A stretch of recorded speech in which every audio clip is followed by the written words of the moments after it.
Future Commerce is brought to you by Octane AI. Let me ask you a question. Do you want to leverage more customer data and increase your revenue at your brand? The answer should be yes and yes. And with Octane AI, every Shopify and Shopify Plus merchant can do just that. Learn about your customers and collect buyer profile data with engaging quizzes and create personalized campaigns and flows using Facebook Messenger and SMS. Octane AI has plans for any sized business, and Future Commerce listeners get 10% off your first 6 months. So go sign up right now at octaneai.com/future. That's octaneai.com/future. This episode of Future Commerce is brought to you by Wix. That's right, Wix. The industry-leading content management platform is now also an industry-leading e-commerce platform with advanced online storefront features and over 700,000 active stores already selling worldwide. Find out if Wix is right for you by going to wix.com/e-commerce today. That's Wix, wix.com/e-commerce, or listen to the middle of the show to find out more about how they can transform your business. Hey, has anyone told you today that you look gorgeous? Well, if not, now they have.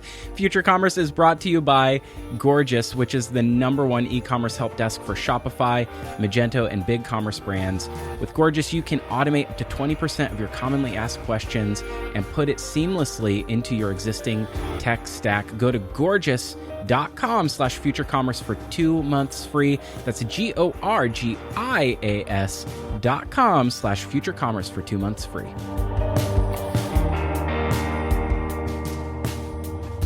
Hello and welcome to Future Commerce. I'm Phillip Jackson, and with me today, Brian.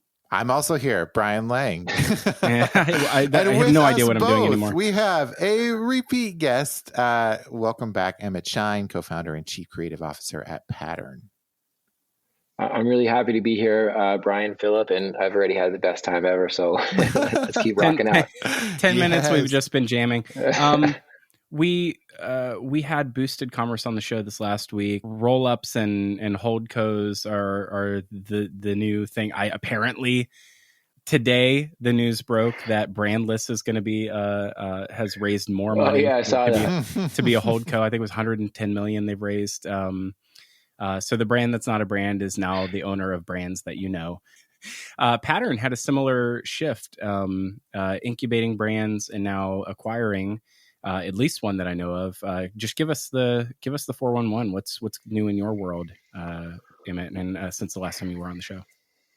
Yeah, I guess like two ways to kind of think about it. One is like the specific to us way, and one is kind of like, what do I like uninvited into a college lecture hall professor, like it's like, oh, are you a professor? It's like, no, I stayed at a Holiday Inn last night, like of contemporary feedback on like what is going on this at a macro level. This is like pseudo know what I'm talking about. So take it with like a box of Morton salt. You have like in business and markets, lots of ebb and flows and pendulum swings. And I think there is an oscillation between fragmentation and consolidation that goes on. Clay Christensen, Innovator's Dilemma, disrupt as a word coming from disrupting incumbent industries that are consolidated. And I think the world of e-commerce and the world of the internet has, as we were kind of talking on earlier, it has and it continues to democratize access for people to access and put forth information, and information can be a business. And so the software tools that are in place now and have continued to be in place have made it continuously easier for people to spin up businesses that do commerce on the internet, so e-commerce. And some of those really work by nature of like, what's it like the laws of energy. It's like they're taking away some of the sales or some of what people would purchase from quote unquote legacy or incumbent brands and businesses.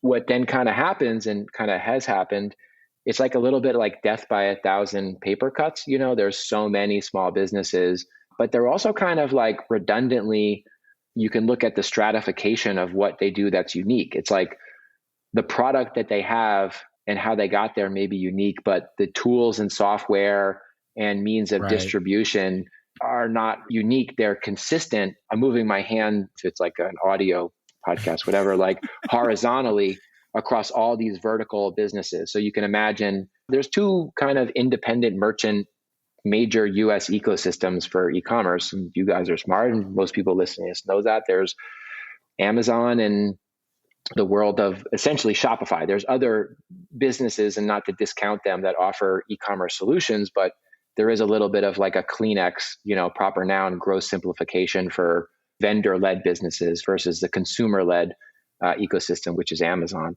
So that's the world that we kind of play in. And the FBA, which is fulfilled by Amazon space, very similarly, people have seen kind of like the Jenga blocks where you can kind of poke and there's some stuff that can slide off pretty easy. Hey, there's a lot of efficiencies that could be gained by purchasing a lot of these vertical businesses that use 9 out of 10 things that are offered to a customer are essentially the same. There's review and SEO optimization, and they're, doing this fulfillment. And so if you can find a team that really understands that and can optimize that, and you can purchase that from someone who came up with an idea, came up with a product, and you call them up and say, hey, I'd like to purchase this business from you for $1 million, $2 million, $3 million, $4 million, in a fair way. Like a lot of them, like, hey, I've worked pretty hard on this and I don't know where necessarily I'm going to take it. I've been doing this year over year. Maybe I could pay myself a little bit more. I'm pretty happy and proud of it. A lot of people say no, but some people say, okay, sure, the price is right and sounds cool to me. And so then this business can take that and put it next to other similar businesses. And then again, the 9 out of 10, which are using the same, software and services and stack, there are efficiencies that they can gain that don't diminish anything to the customer. If anything, maybe they could potentially keep the prices where they're at or lower them, which is kind of Amazon 101. So that world of, and again, just for anyone prefacing this, I'm like art school dropout design guy. I'm just trying to pay attention to the industries I work within. So it's like trying to the idiot guides to stuff of this is people have been pouring a lot of money into this space because there's been so much fragmentation, meaning there's so many individual merchants in the Amazon ecosystem.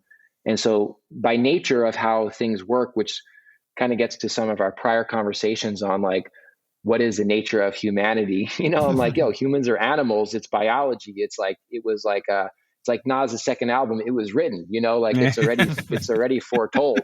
And so I think there's efficiencies to be found in all the fragmentation. And so there's so much money being poured into the Amazon space.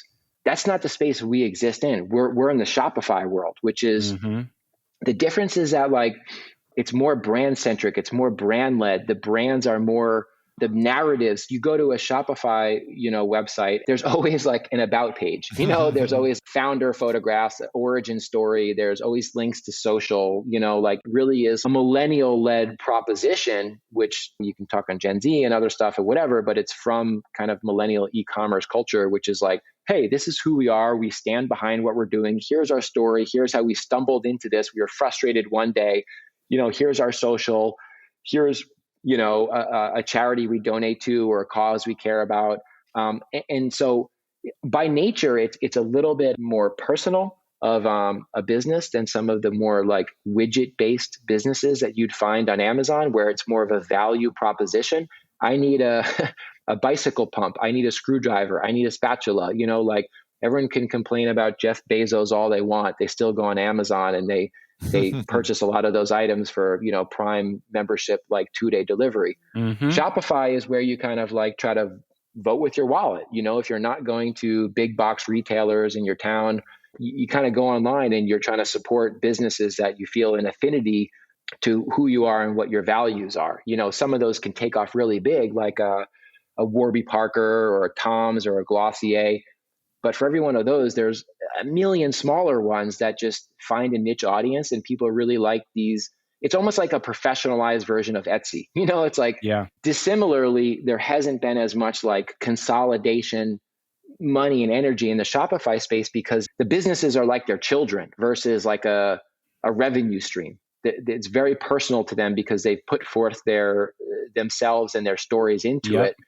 And the way that they're set up, for example, Shopify, there's a cottage industry around it of integrations, but it isn't as vertically homogenous as a business on an Amazon marketplace. It's like, oh, you're using this service, you're using Klaviyo, you're using, there's all Correct. these different things that like, you can't one-to-one turn the switches on. So that's just kind of like a holistic overview, but the Amazon space is going to continue to see a lot of money being put into it. I don't think it's overheated. I don't think it's saturated. You could look at how big the market is to how much money's been put in to what the opportunity is. And then you look at Shopify, there's no money that's been put into it. So I try to have these conversations less as like me, smart guy, and more as like observer of what's going on first. Mm-hmm. And I think there's going to be a lot of consolidation, and there's a lot of people, if you've raised money, whether you know what you're doing or not, people weirdly trust you to raise more money. It's just, again, human nature. And so I think like a Brandless, for example, I don't know anyone there. I'm not saying anything good or I'm not saying anything bad, but even for some of the shortcomings that maybe we could say they have observationally have had, they still to some extent seem to know from a high level business perspective what they're doing and probably have a high level overview of the market. And sometimes your second or third kind of swing is the one that really kind of connects. And they're just looking at the tea leaves, they're reading the tea leaves, just like other people who are working in the space are, and saying, oh, wow, there's a more efficient way to create a significant and scalable business through consolidation. So taking a step back for Pattern, when we started Pattern, I think we had kind of a similar but different approach, which was us doing Gin Lane for so many years and seeing, again, for every Harry's or Hims that we worked with, there was a lot of really great brands and entrepreneurs that came across our desk, some that we worked with, some that we don't, that were like, okay, wow, these guys really have an awesome idea. They could build a business that does 10, 20, $30 million a year, but the expectations based on the VC model that we know, it is West Coast based, Silicon Valley. It's from a software perspective. You're looking to do 10 investments and get one or two really outsized returns because, it's winner takes all network effect. These are all West Coast engineering software led concepts and terms. When you go to East Coast and you get into consumer goods, and these are not software businesses. They don't have winner take all network kind of returns. That's what the money being put into them was kind of expecting, which was a bummer because they could never necessarily be architected to be a stroller business that does $100 million in revenue a year within 3 years, profitably. Or a Unilever says, oh my God, I'm going to buy this for $1 billion. For every Dollar Shave Club that happens, there's, 5,000 non-alternate universes where it doesn't happen.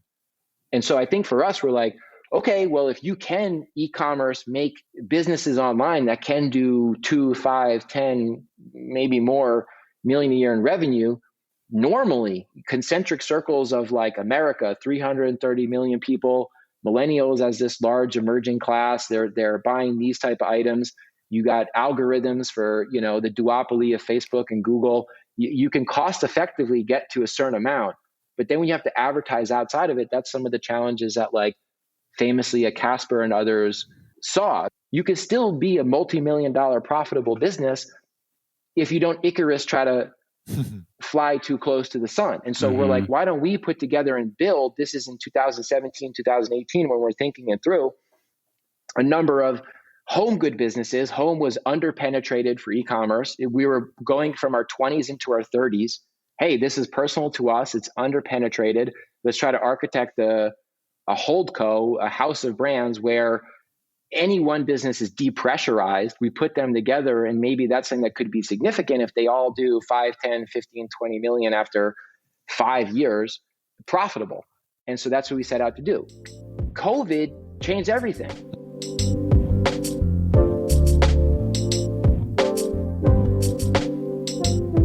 The 20th century, right?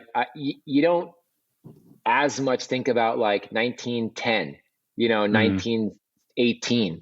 And similarly, not only World War I, but the Spanish flu really, I think is like, that is kind of like the roaring 20s. I think it's also awkward to be like, what do you call the single digits? What do you call the teens? So it's like 20s, 30s, 40s, but it literally is like a 100-year repeat. I'm like, I've always felt like the 21st century hasn't really kicked in, where I'm like, yo, I still feel like it's the fucking 90s, like if it's like 2012.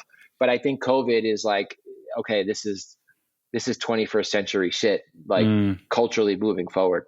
We were so close to precedented times, you guys. Like, we were so close. We were right there. That's funny. And now here we are in unprecedented times. It is. You're right. It's culture defining on a different scale. I feel like there could be a time after this. I will out myself as like a pretty deeply spiritual person. I grew up, as a kid in the Baptist church, but as as my family's kind of grown up, I've watched our small faith communities sort of dwindle over the years. And there's a part of me that, doesn't believe that the human condition and the need for human connection is going to be lost forever. I think faith communities have a bit of a ebb and flow. And I have this idea, there will be a moment where I believe that people need to come back together and coalesce together, whether that's around faith or something, I don't know.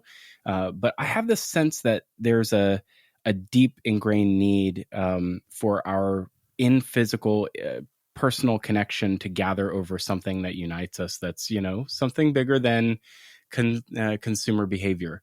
And I love digital communities, but I've got, 35 Discords and 150 Slacks now, and they all give me anxiety. And if you know where to find solace, listening to antiphonal singing once a week for a couple hours.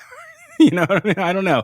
That's not everybody's bag, but I think there's a future where people are going to try to find some way to silence the digital noise.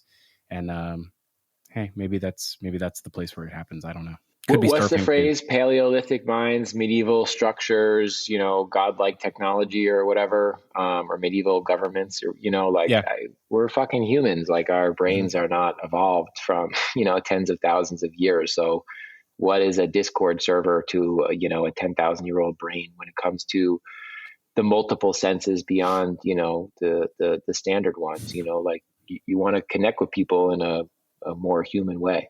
Yeah. I think that is just a fundamental. You guys set the stage for it. I know we always do this. We just kind of jump into stuff. Welcome to Future Commerce.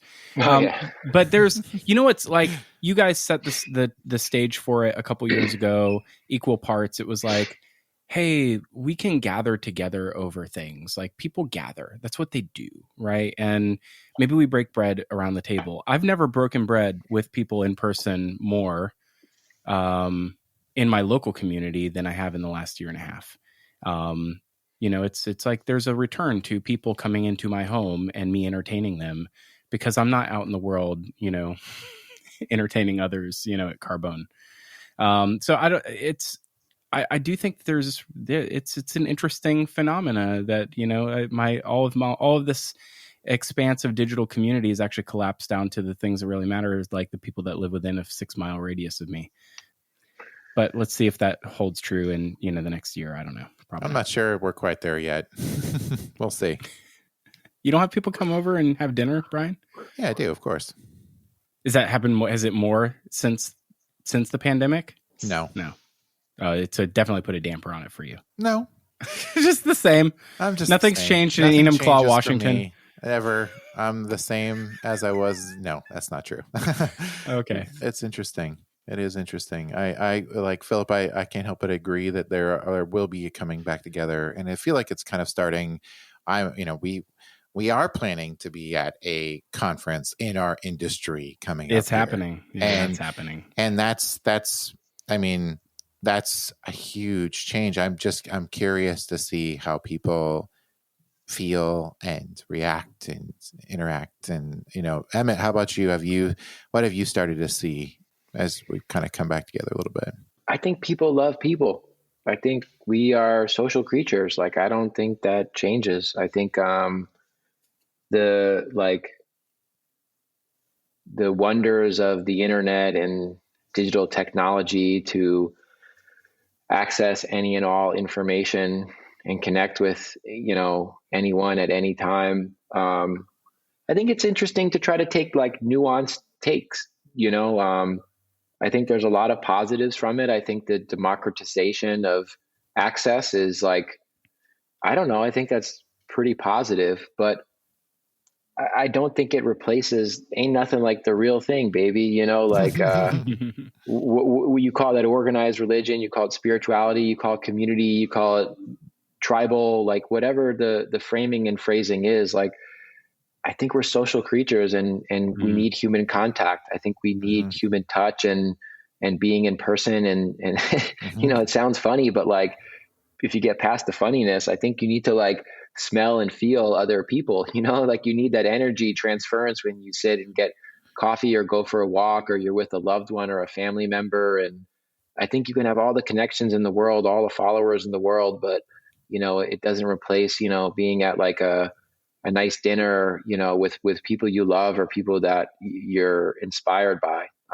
The world can do whatever it does, but I don't think it changes the foundations of our biology. Well, smelling and touching other people is what got us into this mess. So here we are. Well, that's not what got us into the mess. Is our encroaching on natural habitats and not paying attention to the ways of the world around us, and then parts of the digital stuff that have negative effects of like combating science and listening to truth. But it's so funny because so much of this show has been about origin stories. The last couple of years, we get people on and we like have these interviews where we talk about the origins of things. I feel like that's not how normal humans have conversations. That's the other thing that's like evolved is the way that audio media has shifted over the last couple of years. Like creating this show is easier than ever. Anybody can make one of these, right? And I think it takes like, it's the big concept swings that are the things that are like making that are I think are the risky bets. They're the ones that seem most interesting to me now, or it's the ones where you feel like people are having a very, very real conversation and one that you would want to participate in.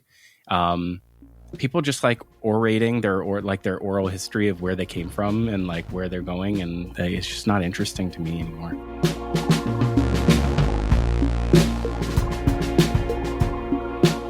Hey, Phillip here to tell you about our newest sponsor, Octane AI. If you are on Shopify or Shopify Plus, and who isn't, am I right? Then you need what Octane AI has to offer. I am a huge fan of guided selling, and Octane AI has tools that allow you to get to know your customers on a deeper level and collect more buyer profile data. And what does that mean? Well, it means that you can use things like shop quizzes, Facebook Messenger, SMS, and opt-in tools to allow you to engage your customer more personally so you can get on their level. More personalized campaigns and flows across all channels means more ROI. And that ROI that is driven from Octane AI is usable in other platforms with their integrations to other tools you're already using. Brands have already seen incredible results, up to 16x increase in email signups and a 28% increase in AOV. That's average order value, money in your pocket. What are you waiting for?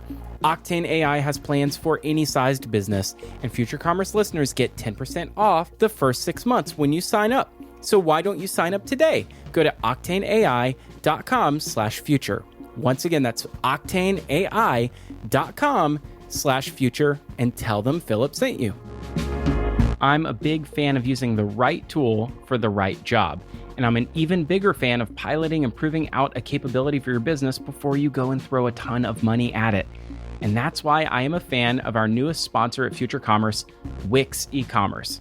Wix, the industry-leading content management platform, is now also a growing global e-commerce platform with advanced online storefront features. Solo creators, merch stores, limited releases, micro e-com sites, and oh so much more can be launched in under a day on Wix. Wix eCommerce lets you take control of your customer base and build repeat sales channels with integrated CRM and loyalty tools. You know, Wix might be the right tool for the right job for an entrepreneur, an omnichannel retailer, a brand to get up and run and launch and scale their online stores successfully. Why don't you give it a try? What have you got to lose? Go to wix.com/ecommerce today and join over 700,000 active stores already selling worldwide with Wix eCommerce. That's Wix, Wix.com/ecommerce. This podcast is brought to you by Gorgeous, the e-commerce help desk that turns customer service into a profit center. I don't know if you've ever had an e-commerce experience like I just had, where my order shipped late, it took forever to arrive, and when it did, there were things missing, and the things that were in the box wasn't what I ordered. Nothing went right. So I reached out to the company to make it right, and every time I talked to them, I felt like I had to start over and have the same conversation again and again and again. I wish that they had been running Gorgeous. Gorgeous is the e-commerce help desk that helps turn customer service into one seamless conversation with your customer in every channel. It's powered by machine learning and automation, and it turns visitors into shoppers. It can unlock sales through live text, chat, social media, and increase your ad effectiveness by as much as the equivalent of 5% increase in ad spend. I would have had so much better of an experience in making what went wrong go right if the brand had been using Gorgeous. They combine all those communication channels like SMS and Instagram DMs, live chat, phone, and everything else all into one organized place, and then they integrate into your e-commerce store. If you're on Magento, BigCommerce, or Shopify, you're going to be able to quickly see customer data and order history and take action right from within your help desk. 7,000 customers, including Steve Madden, Princess Polly, Machine Layer, they all use Gorgeous, and I want to give you 2 months free. Get it today by going to gorgeous.com/futurecommerce. That's GORGIAS.com/futurecommerce and get 2 months free and make your customer service a little bit better with Gorgeous. Just going back to this prior point that you had around the Shopify set of merchants and their who they are as people, and these brand creators, operators, founders stories. These are aspirational. These are folks living the American dream to some degree. Like there's this idea that they are creating something from nothing, and I want. Like, this is one of the challenges that I have, and what I'm excited about for Pattern and others to try to consolidate is that I think for all of the joy that we have of watching people fulfill their dreams, it also has brought about a couple challenges in the space. One is, very honestly, it's hard to be critical of Shopify brands in general, just across the board, because to be critical of the brand is to be critical of the founder. To be critical of the product is to level criticism against the person who's putting their blood, sweat, and tears. Totally. It's like, no one wants to punch down. It's like dissing someone's child at the playground. Right. And it's and immediately, like, if I come out and I say this ramen tastes like crap, it's like, do you know the amount of work this person put into it? Yeah. Yeah, I do. But we've sort of perpetuated in this era a Emperor's New Clothes sort of community mindset, which is like, who's going to be the first one to call this out of something being good or not good? Because nobody wants to punch down and level criticism against someone who's put their heart and soul and tons of money probably into trying to build something. And what I think that, a coalescing of all of these brands and certainly more successful ones could do is bring a better product, right? So that the criticism doesn't have to be so sharp, and B, help maybe create larger organizations so that the criticism is more evenly spread and more diffuse and not so sharp against one particular person or brand, and thereby like souring everybody on what I guess is Ben Schott would have called like the bland movement. I find myself to be an observer or participant in the direct to consumer movement because it's hard to be to have critical analysis. That's what I swing find. that back around. So to go where I think you were about to head, Emmett, actually. So when you started Pattern, you started with this idea of being one of those creators, right? You were building your own products. You were creating your own brands. And now as you've kind of evolved the vision of Pattern, and I'll let you determine if you want to use the word pivot or not, it seems like you're moving away from that to sort of like finding creators and then bringing them to market. My question is, did you see an opportunity? Because I think you talked about the Shopify opportunity and there's not a lot of money going into opportunity. Is it some combination of the two, or was it something completely different altogether? Yeah, so like let's have fun. Like, so Cool. You guys sent some of these questions before, and like people from my team were like, "Yo," they sent over like non-softball questions, and I was like, "Yo, Sorry. throw it at me." No, it's good. It's good. The way I think about this stuff is like, I hope when people are listening, they can just learn. Like the way that I look at it, I gotta do what I gotta do, whatever anyone thinks, or I gotta show up and I gotta do what I gotta do. So I don't really care what people think to some extent, but like, I think it's really valuable to have degrees of like honest vulnerability, because we all, you guys have built something really successful, and I'm sure behind the scenes there's challenges every day, especially as we were talking on COVID stuff. It's personal and it's professional, and you got to show up and put your best foot forward. I'm no different, and I don't think anyone listening is any different. And I think that humanizing part is important to hear, because sometimes when you're doing something, you forget what it could look like. And so I try to sometimes third party be like, oh, these guys, they're coming from Gin Lane. They had a lot of, they're fortunate enough to be part of a lot of really good brands. They've raised a good amount of money. It seems like it all is making sense, I'm like, dude, it's a shit show 24/7, behind the scenes they're trying to figure this stuff out. And I am a really like passionate person about what I do. And I try to think of myself of coming from an art and design background. But I don't know, above all, I'm a survivor. Like I want to make things work.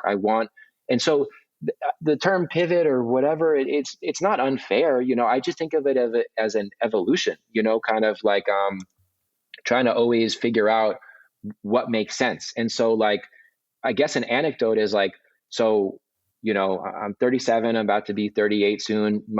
My first it's not my first. I had a company called Lola with my child. I got it tattooed on my body, is with my childhood friends. It was a t-shirt skateboarding brand we did, and we were cool at that time. It was Iraq and Supreme and, the Hundreds and Crooks and Castles and all stupid streetwear, whatever, selling pot and making t-shirts, and like, it took off, and we didn't know what to do. I was 18, 19, 20, 21, and, we made over $1 million in a short amount of time and had no idea what to do. And whatever, for freelancing, building stuff on my own, dropped out of college and started Gin Lane, and started Gin Lane to try to make stuff legitimate in 2007. And it took off a little bit, and then 2008 hit, and it was Great Recession, and everything I put my money in and built it went to shit. And, I begged, barred, and stealed to get through it. I had to not pay employees, ask them to, defer payment. I had to go to people we were working with and say, I can't get this done. Can you wait? I have no money. I'm screwed. I don't know what to do. I lost everything. No one paid me. People left. Like, it sucked. It was really tough, but we made it through, and people said, okay, on the strength of who you are and you give me your word, I'll give you a chance, and paid every dollar back and built every website, and, just tried to be a man of my word and get through that. And I think that taught me a lot of lessons of like, what doesn't kill you makes you stronger. So fast forward to 2019, starting Pattern, going into 2020, just got our teeth kicked in with COVID. It was feast or famine, the best of times, the worst of times, where we're really fortunate to be in the home goods space, right? That's e-com home goods. Like, couldn't have gotten more spin the bottle kind of lucky for an industry to choose going into this. But us not knowing what we're doing, we're a branding shop. We're not supply chain experts. We started two businesses, Equal Parts and Open Spaces, and our plan was to spend 12 to 18 months taking our time and learning slow and steady, the global supply chain and setting that up, and inbound and distribution. We didn't have that luxury because everything changed overnight. And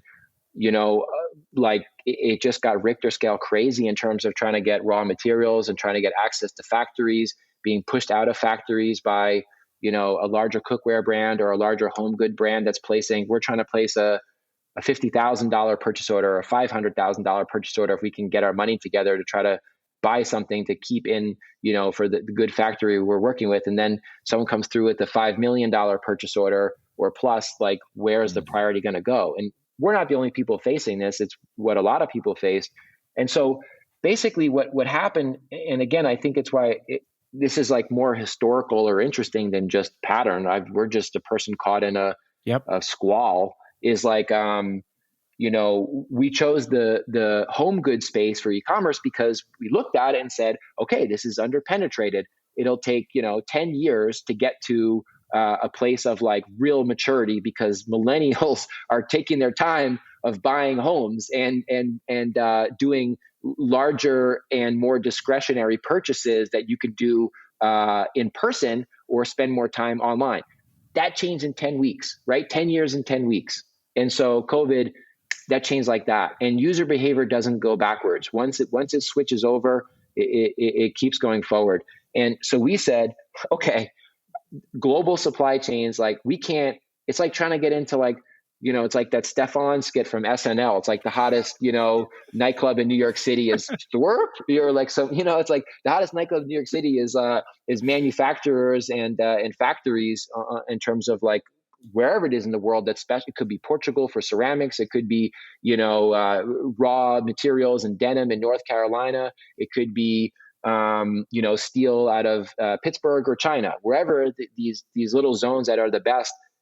Everyone was trying to get access to them. And so if you weren't grandfathered in, you're shit out of luck to just be a startup and say, hey man, like, I want to do a purchase order of testing out this prototype, like, are you down? Like, yo, maybe we could kind of place more with you if you like it. They're like, dude, get lost, loser. Like, so at the same time that we're trying to figure out supply chain as the market has just ripped 10 years into the future in 10 weeks, we had a number of businesses hit us up and say, from their side of the equation, challenges that they were dealing with, which was these mom and pop Shopify based businesses, super entrepreneurial, the American dream, are doing it, but they were doing, let's say, like $50,000 to $100,000 a month selling, linen, selling bathroom accessories. And all of a sudden the demand was pushing them to $200,000-300,000 a month plus. That's not what they wanted, right? So these are kind of like, I wouldn't call them lifestyle businesses because that almost discredits it, but they're functional businesses that mom and pop operators could run. And now they're getting to a place where they have one kid or two kids. They were working 40 hours a week. Now they got to hire 5-6 people. They got to work 60 plus hours a week. They got to put a mortgage on their home, go to the local bank or call ClearBank or call someone and try to get access to capital just to meet the demands that are put on the business. And we had a number of these organically hit us up and say, we rock out with you guys. We think you're cool. We like your values. We can't handle this. Would you buy us? And we're like, okay, we hadn't even thought about that. And so we're like, okay, that's pretty interesting. We can get access to your mature supply chain, your products that are really good.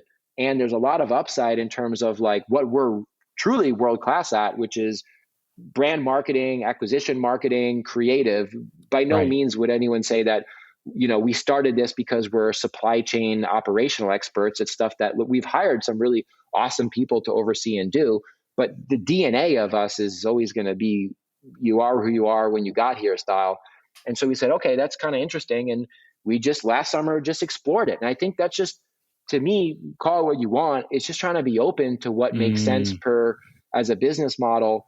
And then also ultimately what can, to a customer, make the most sense. And so to Brian's question, like, I don't think some of the North Star has changed at all. I think it's how we go about it that I'm like, I'll do anything. I'll try anything just to make the overall mission work, which is, enjoy daily life through, responsibly made, high quality, design centric products for the home that are tactile and analog and make you a little bit, hopefully, focus on a moment. And so it's home organization, it's cooking, it's baking, it's playing with your kids, it's taking care of pets, plants, like these are all like non-work, non-screen time activities. I don't even home. And to me, that's the mission, how we get there. I'm just trying to read the winds and navigate through a storm that, my sailboat didn't kind of anticipate. I'm dumbfounded.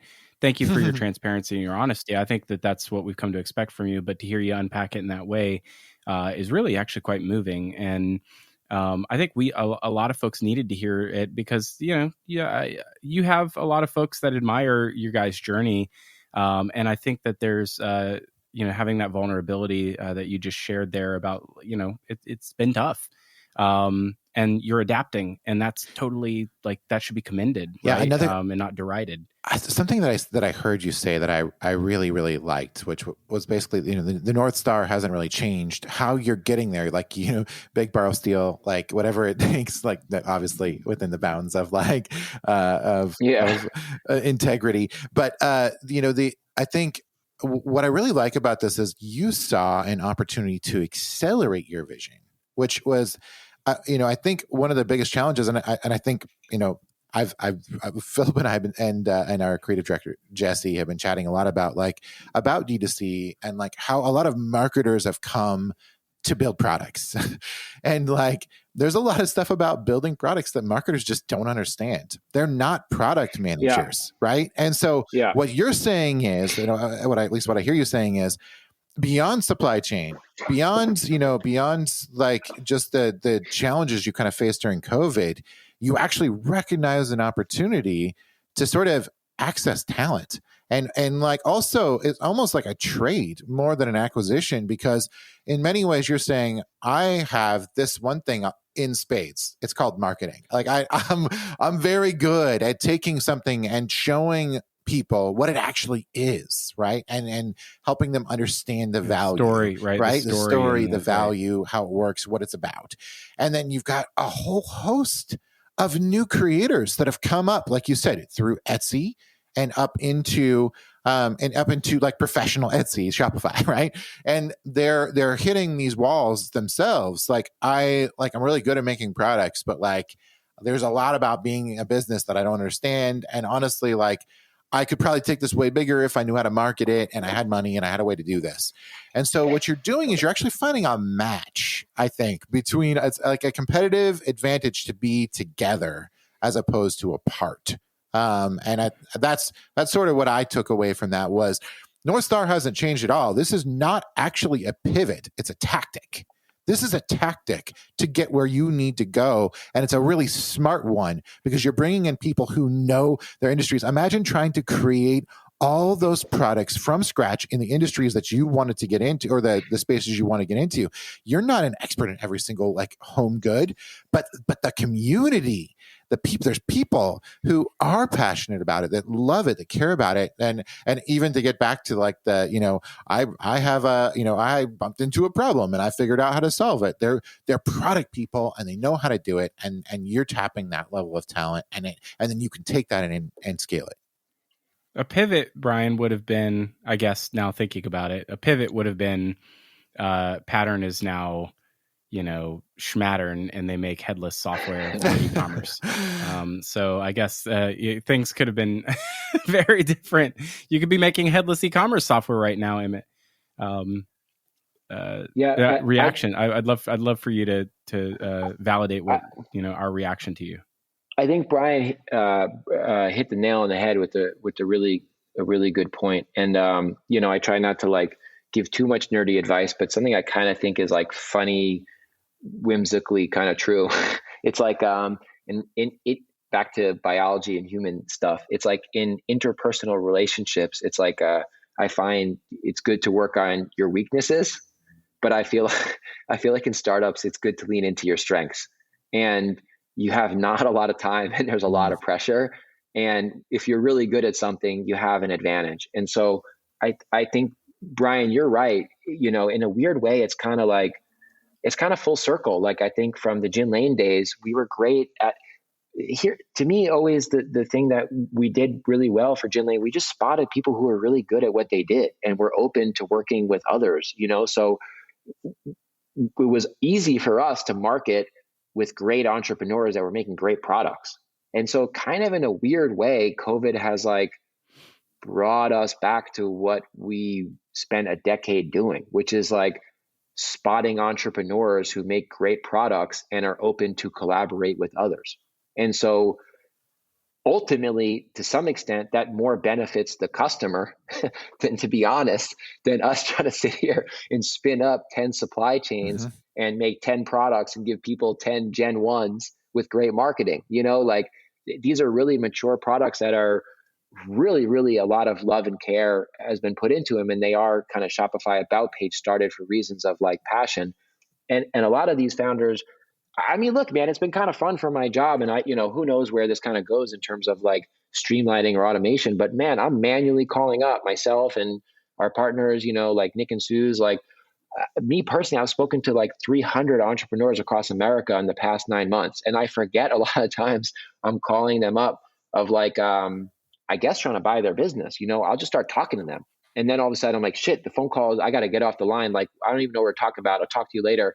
I've developed friendships. I've met people in person. Wow. People have asked me questions that like we're trying to help. People have said, I've told people, don't sell to us, don't sell anyone, go do this. And then other people have helped us with questions we have because like, oh man, you guys are idiots. You don't know about this, like, and so I like this just network of independent. I want to more get out of the New York ivory tower VC world, which we're kind of, you make your bed, you sleep in it, but like I can still prance around outside of it into the meadows where just calling these mom and pop ripper operators, St. Louis, Boulder, Salt Lake City, fucking ripping, they're doing, all these multi-million-dollar businesses that they're just organically starting up, and they haven't taken money from anyone. They don't, they're just like, they're just ripping. So spending time with them and building an affinity to them every once in a while, there's someone that says, hey, you know what? I want this brand that we've been working on to reach more people. I think you guys could actually do that. And you know what? I want to spend more time with my kids, or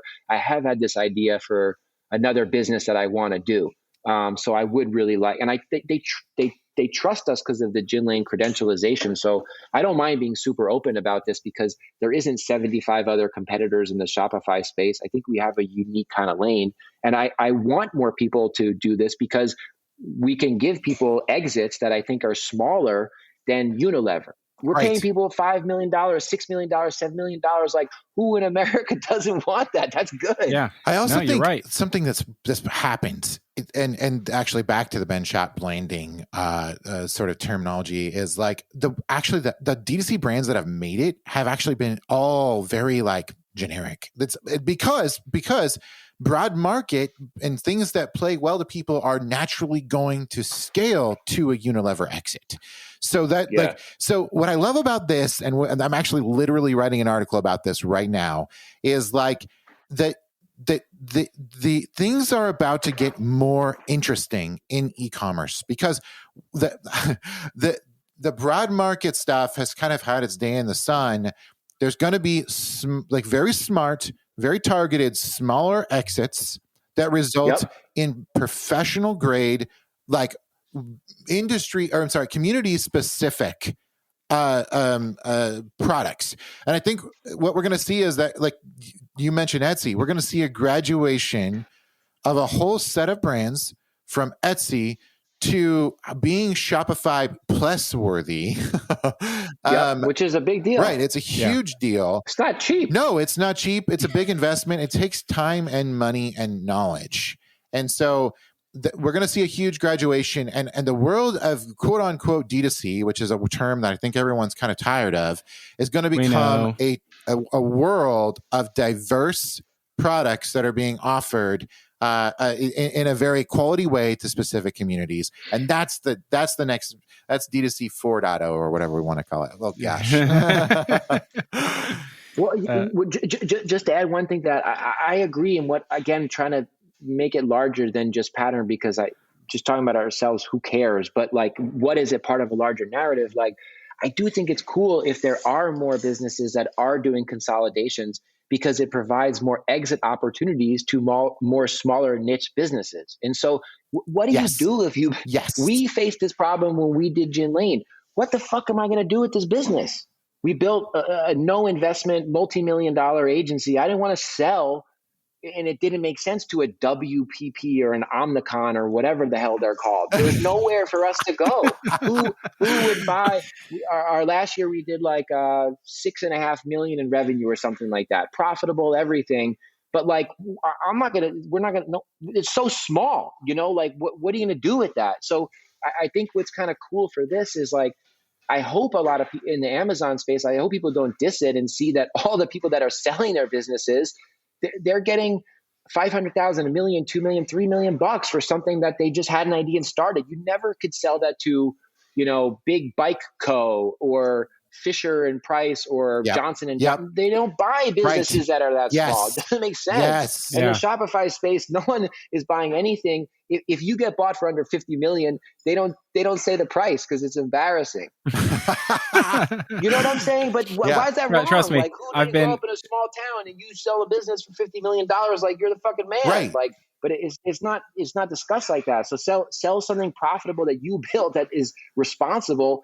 1, 2, 3, 4, 5, whatever, $1 million. Like, I hope more people do that, because it's more exits for starting small businesses that you can't go anywhere except keep running endlessly forever. This is amazing. I love the energy too. There's it's funny that I talk a lot about skeuomorphism and the way that we do things online, having to have an analog to the real world. And that we've reached digital nativity when you can drop the barriers of skeuomorphism. And it's so funny because the Walmart and Target and big box retailification of the way that commerce is realized in the world came after a bunch of consolidation, a bunch of small mom and pops being displaced by these giant, large multinational conglomerates.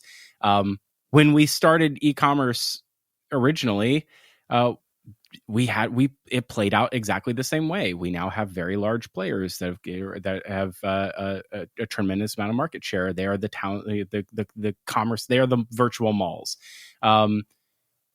What I think is happening in this moment is we don't have to participate that way, because we don't have the physical constraints. It used to be that you had to buy a bunch of servers, and you had to have sysadmins, and you had to have DevOps, and you had to have engineers, and you don't need any of that stuff anymore. And so the throwing off of skeuomorphism in the last few years has been any creator could bring an idea to life. What I believe this access to capital is going to allow us to do is to create the Unilevers of the future that don't have to be as prolific to have some sort of meaning in the culture and deliver value to the customer. The problem is right now is to bring a product to market is so expensive in these small SKU brands. To bring a product to market is so expensive. It has this effect of having to skew towards luxury type goods and luxury pricing. And hopefully, I think it's equitable for everybody to be able to participate in e-commerce. I think it's important for us to be able to get to a point where anybody could buy anything online and have the same sort of an experience, regardless of their economic stature. And so it's good that we have $9 underwear. It would be even better if we had $4 underwear. It's good that we have. And I think that was what the promise of the Harry's and Dollar Shave Club were supposed to be, is this democratized access to better quality goods. I'm hoping that DTC 4.0 or whatever you called it, Brian, actually gives us I'm not it fulfills the promise. I don't even know what that means. Like, I couldn't even tell you on a timeline what the heck like that even means. Anyway, we're coming up on time. Emmett, we'll give you the last word as always, and thank you for just giving us giving it to us straight. We always can depend on you for that. Yeah, no, I'm appreciative for I don't know, just the opportunity to talk and to have a platform. And I appreciate also for the listeners of the show, the questions that they were, some people don't even send over questions sometimes, so you don't know what they're going to say, but they sent over the questions, but they were very investigative, journalistically good, hard hitting, which is good, right? But I appreciate that, because I think for the listeners, hopefully that I'm always just trying to think, is this valuable for other people? I don't care about myself in this sense. I think it's just Robin Hood style. I feel privy to a lot of information. I don't know what I'm doing. I don't know if Pattern will work out. I hope it does. I care a lot about our employees, our customers, our people who believed in us, but this stuff is not a given. It's really hard. The early stage startup stuff is hard. So I think just saying that narrative over and over and over for probably a lot of the listeners that work in, e-commerce and early stage kind of businesses and startups, it's not easy over here. If stuff looks good on the outside, it's really challenging. And the last 2020 was a bitch. It was not easy, but I don't know. We made it through 2020 or 2008, right? I made it through that, and that taught me resilience and taught me to some extent what you're talking about, Phillip, faith and spirituality in yourself, and the people around you. And that's how I kind of looked at last year. And I'm really appreciative to be in 2021 and trying to put together something that is sustainable in a different way. I want Pattern to keep existing. And if we're going to try to go out and, buy other businesses, I don't want them to go to the wayside. I want it to really live on. But to think about a business, it's hard to think about that in our space. What does 5 years look like? What does 10 years look like? So I think you need to try to be profitable. You need to try to be sustainable. Icarus style. Don't try to fly too close to the sun, So I don't know. I would just say to anyone listening, it's hard if you think things are looking good, it's hard for them too. And I think that vulnerability and that honesty is important for the community, because at the end of the day, a rising tide raises all boats. And so just sharing information and trying to help each other out. And even people we compete with, I'm just dude, rock out, whatever, let's go, there's a lot of money out there. Let's get it. I'm not trying to take money off anyone else's plate. So I think that's important too, is I like when you watch sports and they play a hard fought game and then they hug it out after the game, right? Yeah. We need more of that. That's what I said. If we hugged as much in e-commerce as we're seeing in beach volleyball, I think we all be better for it. Love it. Thank you so much, Emmett. Hey, thanks for listening to Future Commerce. We want to hear what you have to say. Did we hit the hard-hitting investigative journalist questions? I'm sure we did.